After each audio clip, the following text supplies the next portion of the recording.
Our motoring tip of the week concerns boat trailers. A number of the exhibitors here at the boat show were telling me that the trailer is often the forgotten link in the chain for a lot of boaters. So they think about servicing their tow vehicle, they think about servicing the boat seasonally, but they kind of forget about the trailer. And by the time they realize that there's something wrong with it, it's when they're on the side of the road with a problem. So let's talk about some of the specifics. Now, with a boat trailer, one of the specific problems with it is that during the launch sequence, going into the water and taking the boat back out, the hub of the boat trailer is submerged. It goes right underwater. In fact, you usually put the water about to the top of the tire. So the wheel and tire and the hub with the bearings in it specifically is right underwater. So it's a point where water can infiltrate the hub, contaminate the grease, and eventually ruin the bearing. So on the older hubs, older style hubs like this, and lots of trailers still have this very simple hub, this needs to be serviced once a year.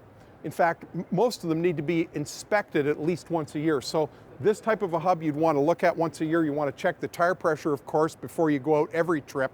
And you want to make sure that when the trailer's parked, you put it on a chunk of plywood to stop moisture from being a problem. That's a great tip the guys here at Shorelander gave me.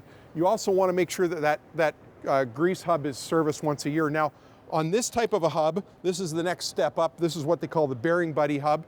Same thing, once a year inspection. You want to make sure you spin lift the trailer, spin the wheel, and make sure there's no rumbling noise out of the hub, that it's quiet. You want to make sure that there's no looseness or play in the bearing. If there is, that's indicative of a problem. It needs to come apart. But if it's quiet and it's tight, you can just add some grease to this grease fitting in the center of the cap.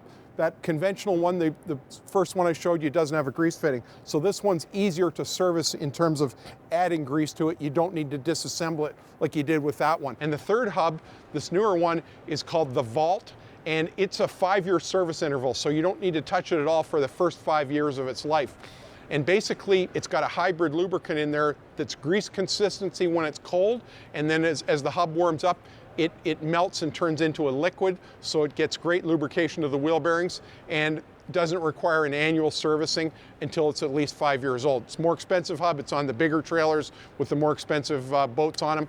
In any case, make sure that you don't forget about servicing your trailer at least once a year before you start the boating season. That's your motoring tip of the week.